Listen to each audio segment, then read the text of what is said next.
Vamos a ver en este día el tema testigos de Cristo. Comúnmente nosotros tenemos el concepto de otra palabra al hablar de testigos, pero yo quiero hablar de testigos de Cristo, porque eso es lo que habla aquí el apóstol en esta enseñanza, en esta palabra, dando testimonio de que no le contaron, de que no le dijeron, de que no lo leyó en ningún lugar, de que él mismo lo vivió y él puede dar fe y testimonio de lo que habla es real y es verdadero. Entonces, segunda de Pedro capítulo 1 verso 16, ¿lo tiene? Amén.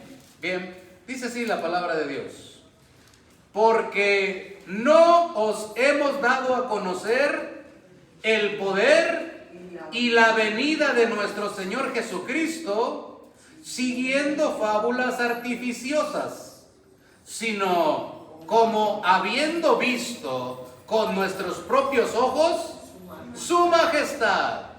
Pues cuando él recibió de Dios Padre honra y gloria, le fue enviada desde la magnífica gloria una voz que decía: este es mi Hijo amado, en el cual tengo complacencia. Y nosotros oímos esta voz enviada del cielo cuando estábamos con él en el Monte Santo.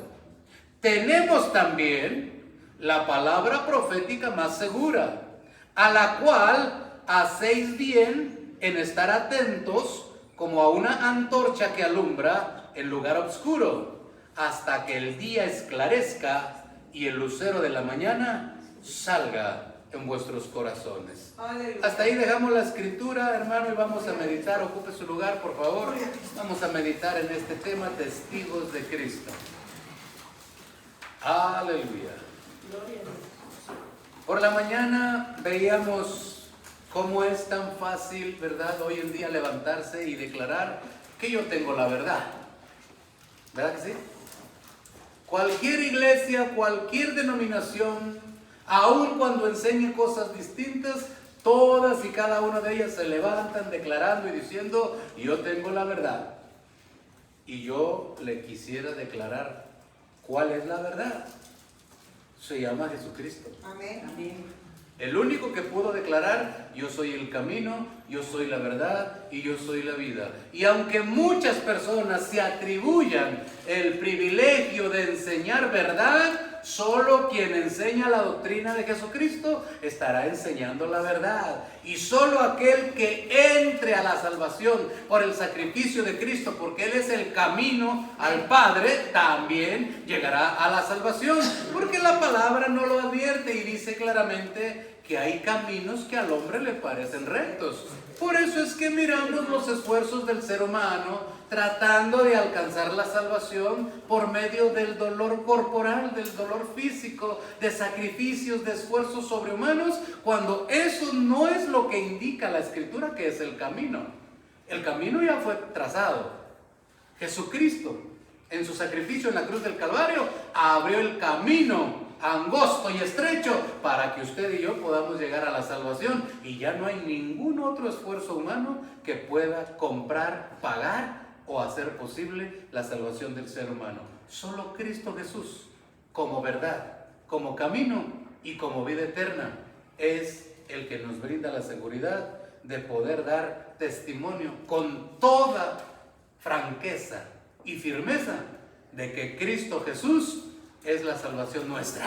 Yo no sé cuántos estén de acuerdo conmigo. Amén, amén. Pero Cristo Jesús es la causa, el motivo y la razón de que usted y yo estemos aquí en este lugar. Gloria a Cristo. No hay otra razón. Usted no vino a verme a mí. Yo no vine a verlo a usted. Usted no vino a enterarse de las novedades de la colonia. Usted vino a ver y a escuchar la gracia y la gloria de Dios por medio de su palabra. Y manifiesta también en milagros, en dones, en ministerios y en todo lo que el Espíritu le plazca por hacer en las actividades. Porque cuando 2 o 3 se reúnen a causa de su nombre, Él ahí está. Amén.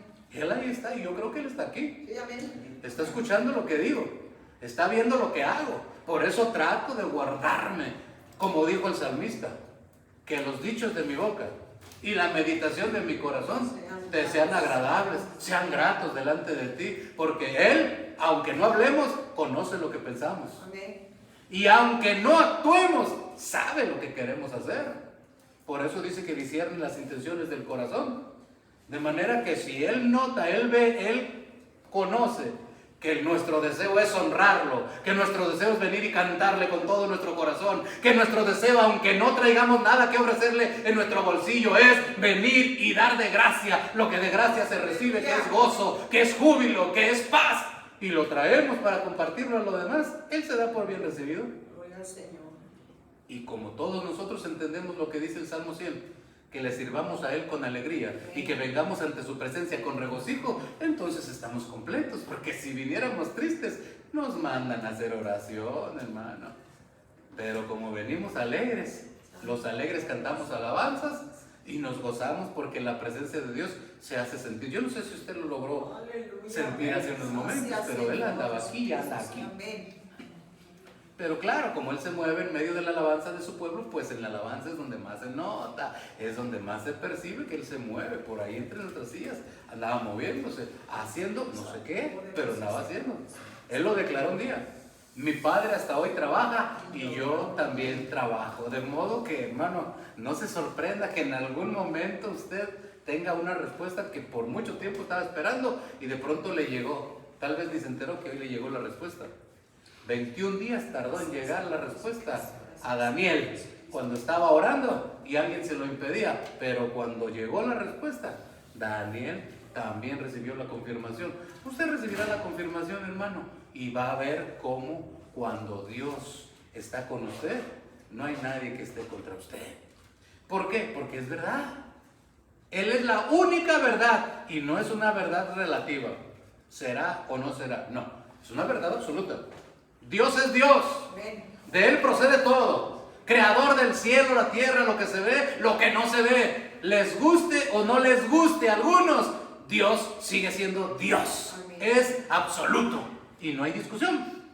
Lo dijo el apóstol Pablo: indiscutiblemente grande es el misterio de la piedad. Dios quiso ser hombre y venir a la tierra, punto. Estén de acuerdo o no estén de acuerdo, lo hizo, y porque lo hizo, nos trazó la oportunidad de llegar a la salvación. Gracias. Y de eso doy testimonio yo también.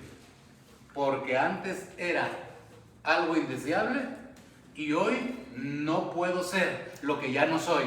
Porque un día intenté dejar de ser lo que era, lo indeseable, lo sucio, lo vil, y busqué ayuda en muchos lugares. Llegué a un lugar que se conoce como Alcohólicos Anónimos y no encontré la ayuda que yo necesitaba. Solo me hacían pasar constantemente a una butaca y a una oportunidad en donde me vieran los que estaban congregados a declarar: me llamo Jesús y soy alcohólico. Y siempre era lo mismo, y siempre era lo mismo, hasta que conocí a Cristo, que es mi libertador, y que Él mismo me dijo que si alguien está en Cristo, nueva criatura es. Las cosas viejas pasan y todas vienen a ser hechas nuevas.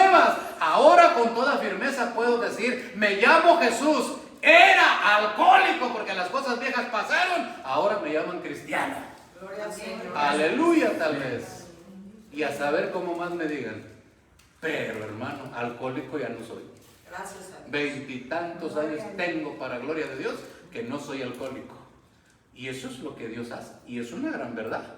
Porque yo estaría, hermano, siendo un mentiroso cuando yo estuviera declarando que no soy alcohólico y a escondidas me aventara mis taguarnices. Pero lo que estoy declarando es una verdad. Tengo una esposa y tengo unos hijos que por años pueden dar testimonio. Y ellos no son testigos de Cristo, son testigos de que yo estoy diciendo verdad. Pero así como yo estoy diciendo esta verdad, usted puede declarar su verdad. Usted antes era lo que haya sido. Pero hoy puede declarar con toda firmeza: yo era. Porque solo Cristo dice que nos da libertad. A libertad fuisteis llamados, dice. Y perseveren, dice el apóstol Pablo, en la libertad con que ustedes han sido libres. Hay caminos que el hombre cree que le van a llevar a la salvación. Pero si no está en la libertad con que Cristo le ha hecho libre, ya no es mentiroso, ya no es alcohólico, ya no es ruin, ya no es adúltero, ya no es fornicario, entonces está en camino de salvación. Así es. Pero no puede engañarse a alguien que está en camino de pecado. Porque por la mañana veíamos claramente que la Escritura dice: el que practica el pecado es hijo del diablo, no es hijo de Dios. Y hay bastantes malas enseñanzas que llevan a malos caminos, dirigiendo a mucha gente engañada, desafortunadamente, pretendiendo llegar a la salvación. Y aquí nos encontramos a este varón de Dios que probó todas las etapas de un cristiano. Él conoció lo que era ser poseído e influenciado por el mismo Satanás, y Jesús se lo declaró en una ocasión. Le dijo: apártate de mí, Satanás, porque me eres tropiezo, me eres estorbo, porque no pones tu mirada en las cosas de arriba, sino en las cosas de los hombres, y al cielo le interesan las cosas del cielo. Y hermano, imaginémonos solamente que alguno de nosotros, algún hermano o el pastor, cuando vengamos nosotros a decirle algo: hermano, fíjese que yo tuve un sueño, tuve una revelación, y de pronto el pastor o el hermano me diga: apártate de mí, Satanás. Eso es una mentira. ¿Cómo nos sentiríamos? Hermano, eso no me gustaría. Claro, yo lo sé, por supuesto que no. Pero ¿qué estatura tendría que tener este hombre para no haberse dañado y no haberse retirado de la iglesia de Jesucristo? Hermano, una muy elevada, para haber confrontado su error el Señor y él no haberse retirado hasta que comprobó que le había fallado a Dios. Fue que intentó retirarse, pero como Dios le había seleccionado, y la Escritura dice: no me elegiste ustedes a mí, yo los elegí a vosotros. Como el Señor le había elegido, el Señor no permitió que aún ni en medio de su fracaso, al haberle fallado, de su desánimo, al haber comprobado que fue cierta su infidelidad a Dios, no permitió el Señor que aún a pesar de eso, su hijo se le fuera. Porque como el hijo pródigo, lo hizo regresar.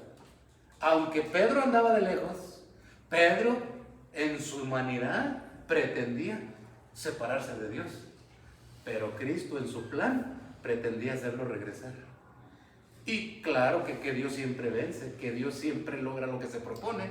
Y cuando resucita el Señor, habiendo cumplido su propósito, lo primero que le dice a los discípulos cuando se les aparece es: voy delante de vosotros a Galilea, díganle a Pedro que allá lo veo.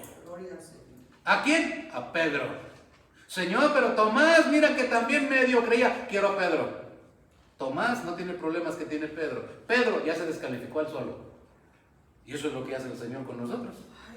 Se pasa ayudándonos a todos los que nos descalificamos a nosotros solos. Miren, no hace falta que el Señor nos diga nada. No hace falta a veces que ningún hermano ni el pastor nos haga nada. Solos nos descalificamos. No, pero qué malo soy yo. No, si yo ni merezco. No, si nadie merece. Usted no merece. Yo no merezco. A Él le plació llamarnos. A Él le sigue gustando conservarnos, porque no es del que corre ni del que quiere, sino es del que Él tiene misericordia. Y sin duda tiene misericordia de usted y de mí. Hermano, yo sé que usted hoy tenía ganas de venir a la iglesia. Yo sé que tenía ganas de venir a cantarle al Señor. Yo sé que tenía ganas de venir a escuchar la palabra. ¿Por qué lo sabe? Estuviera usted en otro lado, hermano. Si no hubiese tenido ganas y el Espíritu no le hubiera dado el querer como el poder hacerlo, usted estuviera en otro lado, porque lo ha hecho otras veces. ¿O me equivoco? Y no le estoy acusando, no. Otras veces usted ha decidido no venir y no vino. Pero hoy, una nueva misericordia, el Señor le influyó, lo conquistó, le sugirió, le susurró al oído. ¿Y qué tal si hoy me cantas alabanzas a mi gloria? ¿Y qué tal si hoy vienes a aplaudirme a mi majestad? ¿Y qué tal que hoy yo te pueda responder lo que tú necesitas y tanto has pedido? Gracias, Señor. Porque de Él es toda buena dádiva que desciende de lo alto.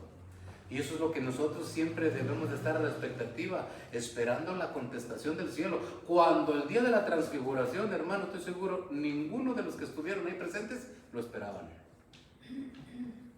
Estuvieron presentes en uno de los eventos más majestuosos de conexión entre el cielo y la tierra. Y fue el día que menos lo esperaban. Qué triste vaya a ser que el día de la transfiguración, como el día que se apareció resucitado, Tomás no estaba. Ese día no quiso ir al culto. Se la perdió. Y por eso era su incredulidad. Porque constantemente faltaba Tomás. Y la fe viene por el oír. Amén. Y el oír de la palabra de Dios. De modo que usted y yo somos testigos, ya no le digo oculares. Yo creo que somos testigos espirituales de que Cristo es nuestro ayudador. ¿Cuántos dicen amén? Amén. Yo soy testigo de que Dios es mi sanador porque me ha sanado. Amén. Yo soy testigo de que Dios es mi proveedor porque me ha provisto. Amén. Y yo soy testigo de que Dios es mi ayudador porque me ha ayudado. Pero también tengo fe que Dios es mi salvador porque Él me va a salvar. Jesús es mi salvador. Somos testigos de Cristo, pero por las experiencias que hemos atravesado, nosotros tenemos una influencia extra, una garantía perfecta y correcta de que Cristo es real y verdadero y que por nada que nos ofrezcan ya nos podemos separar del amor de Cristo. Santo eres, Señor. Yo no sé si hay alguien que le digan, deja de andar de loco en la iglesia y te compra un carro del año. Yo no sé. Pero quien ha visto la gloria de Dios no necesita carro del año porque sabe que en carro del año no se llega al reino de los cielos. Te regalo un avión, en avión tampoco se llega al reino de los cielos. El Señor dijo claramente de qué le sirve al hombre si ganare todo el mundo, si al final pierde su alma. Hay gente que tiene aviones, hay gente que tiene carros del año y finalmente van camino al infierno. Necesitan que un testigo del poder de Cristo los llegue a contactar y que la gracia de nuestro Señor Jesucristo les alcance, porque si no, con todo y avión y carro del año pagarán una sentencia eterna. Y no porque Dios quiera, no. Porque la Escritura dice claramente que aún la tierra está esperando la manifestación gloriosa de los hijos de Dios. Pero de pronto la gente dice, bueno, hermano, es que eso de hablar de Dios está re difícil, es que tengo que conocer, tengo que aprender. No, hermano, tiene que tener el Espíritu Santo, punto, nada más. Cuando Dios por medio de su presencia está en alguien, Él lo hace, no somos nosotros. Y Él nos indica cómo. Mire lo que dice el Salmo 103, por favor, vamos a ver lo que dice el Salmo 103, verso 7. Yo no pretendo venirle a hablar de un Dios no conocido, no. Para algunos lo será, pero para usted debe de ser muy conocido, porque sin duda usted lo ha sentido, usted ha visto cómo trabaja, usted ha visto cómo sana y usted ha visto cómo liberta. 103, Salmo 103, verso 7. ¿Lo tiene? Amén. Aleluya. ¿Cómo dice que dice la palabra de Dios? Sus caminos Notificó a Moisés y a los hijos de Israel sus obras. Mire, Dios no pretende ser un desconocido. Desde el principio que Él planeó la salvación de su pueblo Israel, Él quiso que el pueblo conociera cómo trabajaba, cómo era y qué era lo que hacía. Y al líder le dijo, yo quiero decirte y enseñarte cómo le vas a hacer. No te eché una responsabilidad solo porque te quería traer un problema. Te estoy llamando porque quiero que me obedezcas y compruebes que mi voluntad es agradable y es perfecta. Eso es lo que dice la Escritura, ¿no? Sí. Que es su voluntad, que su yugo es fácil y que es ligera su carga. Habrá algunos que piensen que es re difícil y que es imposible. Yo no. Yo creo que Él hace la mayoría de las cosas que yo debería hacer. Cuando yo me dispongo a ser usado, cuando yo me dispongo a obedecerlo a Él, Él hace la cantidad de cosas que tendría que hacer yo. Y no quiere que ignoremos cómo lo va a hacer. Él quiere que comprendamos, porque para eso estableció también los ministerios de Efesios 4:11. Dice, para la edificación de los santos. Y cuando alguien tiene la dirección del Espíritu Santo, alguien está siendo edificado. Dice la Escritura, sus caminos notificó a Moisés. Hermano, fíjese cómo es que nosotros hubiésemos querido preguntarle a Elon Musk, o ¿cómo se llama ese hombre? Musk Bonnie, ¿cómo? Elon es su nombre, Elon Musk, el hombre más rico. ¿Cómo no quisiéramos preguntarle cómo fue que hizo su fortuna? Ay, pásame un tipcito, ¿no? De perdis para hacerme unos milloncitos de pesos, ya no de dólares. Dime cómo. Habrá quien sí lo desee. Tal vez usted como cristiano no es su prioridad, pero habrá quien sí lo desee, hermano. ¿Cuántas academias de economía, personas que se dedican a dar consejos que escriben libros, 10 pasos para hacerse rico en 5? ¿Les interesará preguntarle a este hombre, cómo fue que hiciste tu fortuna? Dame unos tipsitos. Bueno, le podrá dar su opinión, pero sabes que la palabra del Señor dice que Él da poder y riqueza a quien Él quiere. El hombre podrá dar su punto de vista humana, podrá tener su esfuerzo, su participación, sí, pero quien tiene la última palabra se llama Dios. Y Él es el que pone reyes y quita reyes, el que da poder. Y dijo el rey David, pues de lo mismo recibido de ti te damos. O sea, todo es tuyo, dice, todo es tuyo. Tú das poder y das riqueza a quien tú quieres. Y cuando el hombre entiende eso, bueno, sabrá que la respuesta no está en Elon Musk, está en Dios. Y habrá que preguntarle, Señor, ¿qué estoy haciendo mal para que me vaya tan mal? Porque yo conozco gente que ha mejorado su vida económica, personal y espiritual cuando se atrevieron a aceptar su responsabilidad. Quien haya ido en algún momento a Alcohólicos Anónimos me va a dar la razón de esto que le voy a decir, porque yo fui tratando de solucionar mi problema. Y me dijeron, si tú aceptas que eres alcohólico, ya venciste la mitad de tu problema. ¿Verdad o no? ¿Verdad? Cuando yo quiero trasladar esa verdad a lo espiritual, cuando yo acepto que le estoy fallando a Dios, ya vencí gran parte de mi problema, porque el error no está en la iglesia, el error no está en el pastor, el error no está muchas veces en la congregación, el error está en mí y yo me paso justificando. Pero testigo soy de Cristo, que el poder de Dios no busca culpar a nadie. El poder de Dios busca ayudarnos a todos. La palabra dice, porque Él no quiere que nadie perezca, sino que todos, como dijo, todos procedamos al arrepentimiento. Uno será de alguna cosa, otro será de otra. Pero finalmente, cuando logramos aceptar nuestra responsabilidad en lo que nos está sucediendo, dejaremos de voltear a los alrededores y aceptaremos nuestra participación y buscaremos la solución. Ya con una gran parte, entendiendo y aceptando que soy partícipe de aquella cuestión que estoy padeciendo. Testigo soy de Cristo, que he visto a mucha gente levantarse cuando aceptan sus errores. Pero testigo también soy de la lamentable situación y que hoy todavía viven porque no han fallecido, de muchos que un día lloraban en los altares y por no reconocer su error, hoy están pagando las más lamentables consecuencias cuando un día tuvieron familia, economía, una espiritualidad segura, una buena oferta de crecimiento espiritual y personal, y un día algo pasó en sus vidas, se separaron de Cristo, dejaron de hablar y creer en sus grandezas y hoy están pagando unas graves consecuencias. Y pues mi oración es para que Dios los restaure y los ayude, porque para el vivo es la esperanza. Amén. Y mientras haya vida hay esperanza. Pablo en algún momento llegó a aquella región de Atenas y miró un altar que decía al Dios no conocido. ¿Usted cree que Cristo no quiere que la gente lo conozca?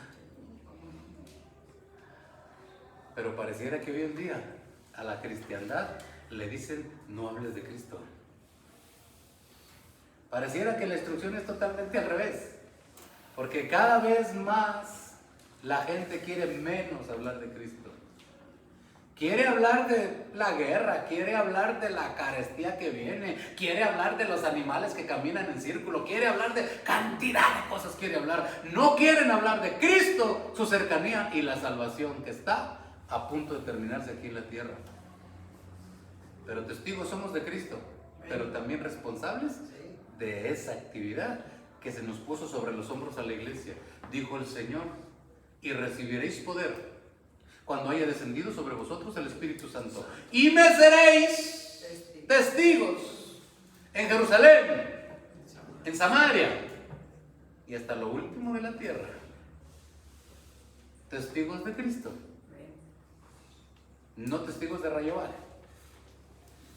testigos de Cristo, porque Él es el único camino, Él es la única verdad y la única vida. De allí es que tenemos nosotros el valor para atrevernos a confiar en Dios. Las amenazas están, sí, hermano, están. Las amenazas vienen, sí, vienen.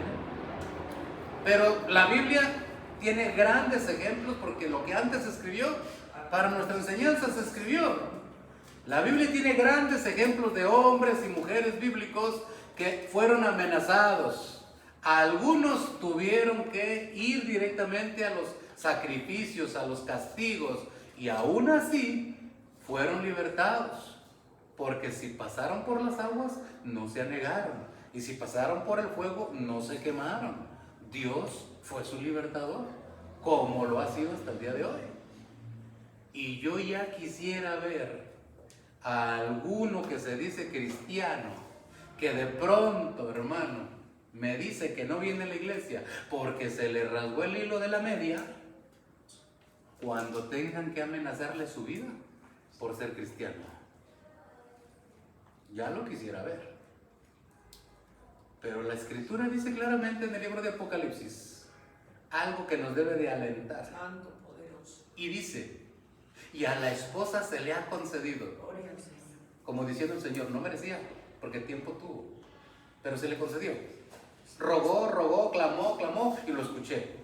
Y a su esposa se le ha concedido que se vista de lino fino, lino limpio y resplandeciente, que son las acciones justas de los santos. ¿Acciones qué? Justas. Testimonio, vaya.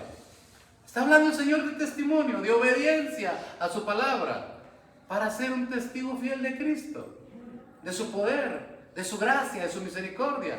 Yo no puedo, hermano, recomendarle un producto que yo no conozco. Y no me refiero a Dios que sea un producto, no, Dios guarde la hora. Yo le voy a hacer un ejemplo, una comparación como vendedor que fuera yo. Yo no le puedo ofrecer a usted un producto para bajar de peso, hermano, que yo no haya probado. Usted le compraría píldoras para rebajar a una persona gorda. Usted le compraría champú para que le crezca el pelo a una persona pelona. Claro que no, hermano. Tiene uno que representar lo que está promoviendo, tiene uno que autentificar, que da resultado, todo aquello que uno está promoviendo.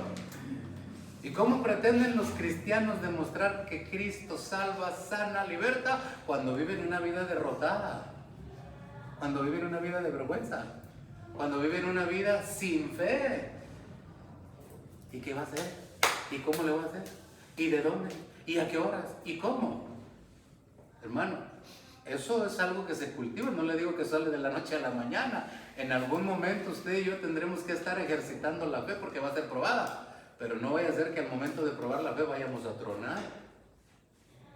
Porque el apóstol Pablo dijo que aquel que tiene fe se prepara como atleta.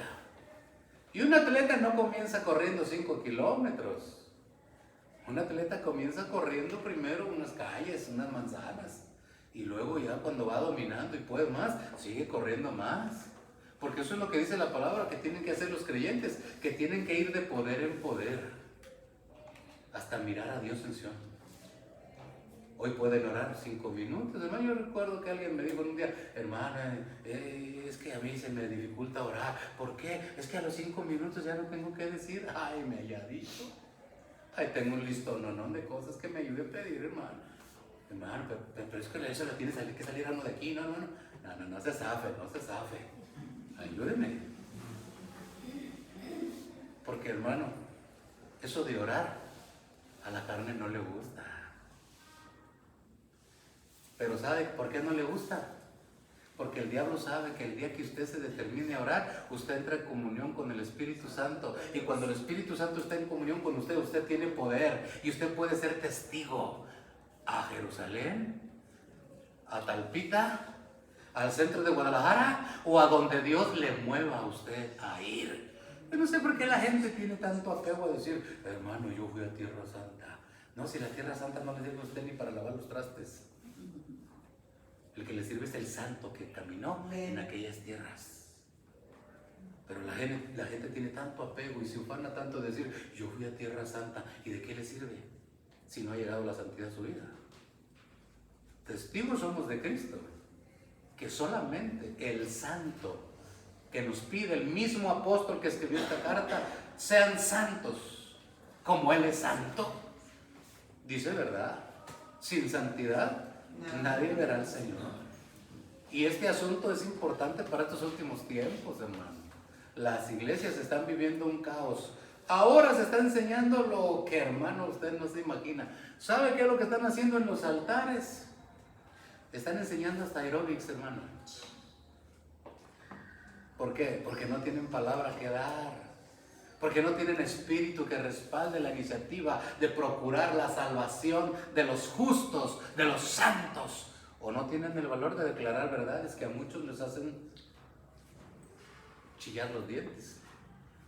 Pero, hermano, es mejor que se enojen dos iglesias con uno a que Dios se enoje con uno.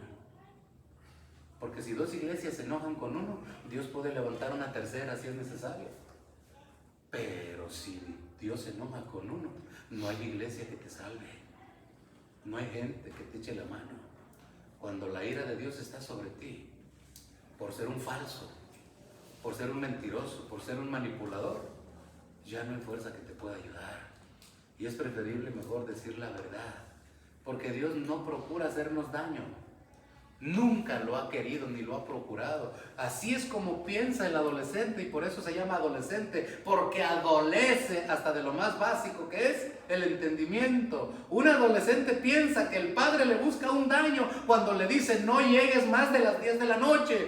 Y dice el adolescente, tú me quieres privar de la amistad, tú me quieres privar del tiempo. No, te está queriendo privar de los peligros.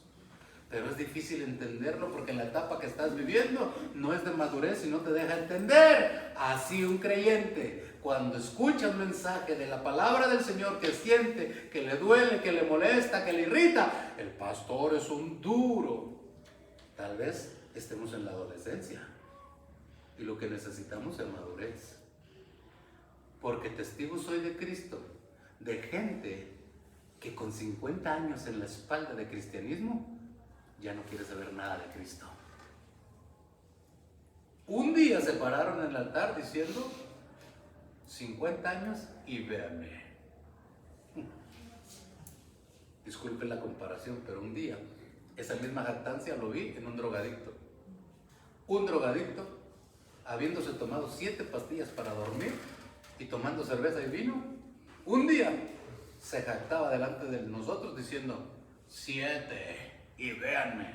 Pobre hombre, una piltrafa humana a punto de caerse y con espuma en la boca, y él decía que estaba bien y se sentía muy bien, como si el hacerse daño y el andar mal fuera un gran orgullo. Hermano, los años no nos garantizan nada en Cristo. Cristo nos garantiza todo en los años. No deje pasar el tiempo.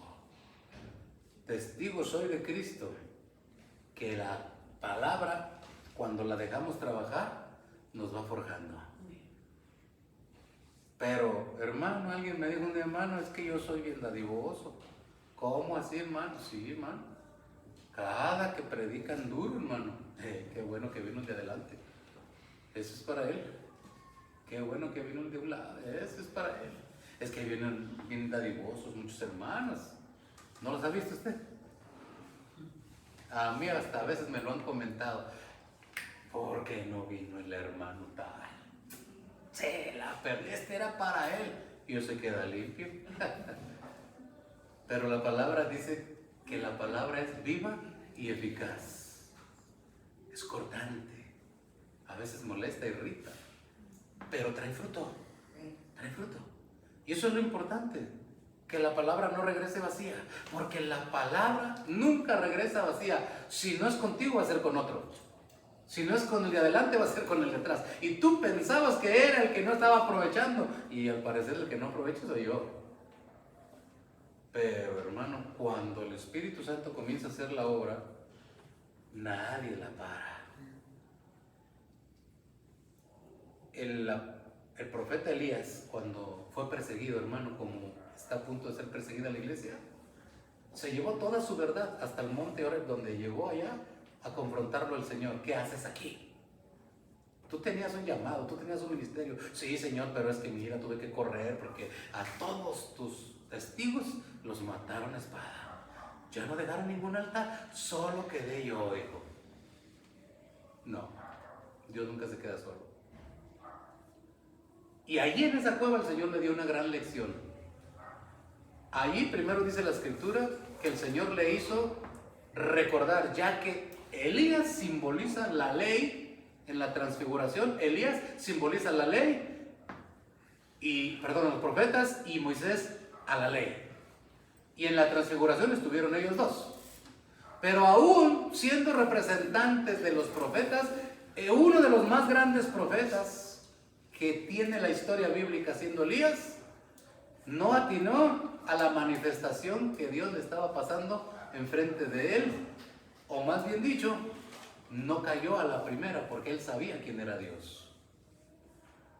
Primero dice que cuando llegó allí, el Señor le dijo, sal fuera, y le hace pasar un viento recio y un estruendo, y él dijo, no, aquí no está Dios, y se regresó. Y luego el Señor le hace pasar un terremoto y dice, no, aquí no está Dios. Pero en el viento recio, Dios ya se había manifestado en el antiguo pacto.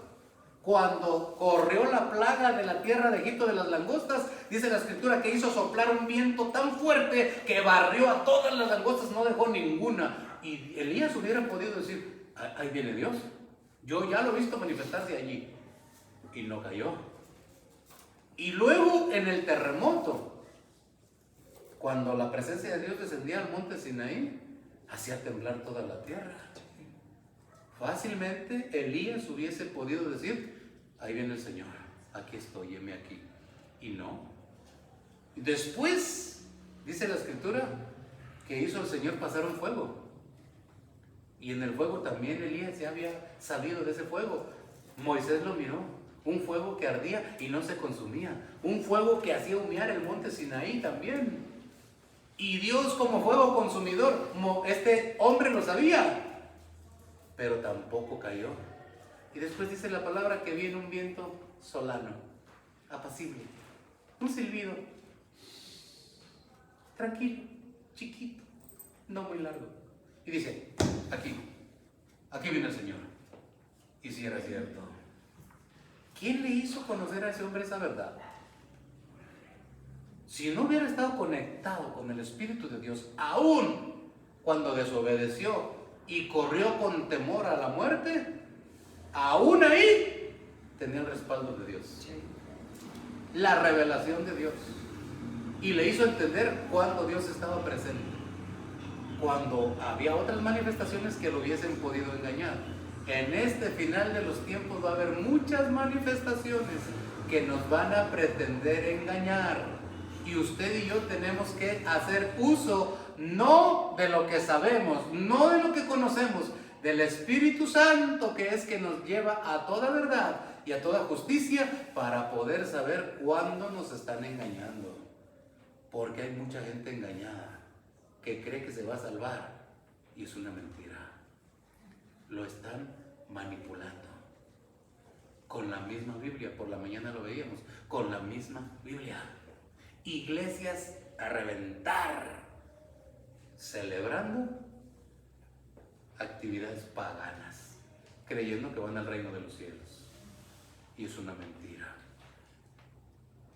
Y los grandes hombres de Dios supieron identificar la presencia de Dios. Un ejemplo más está Juan el Bautista.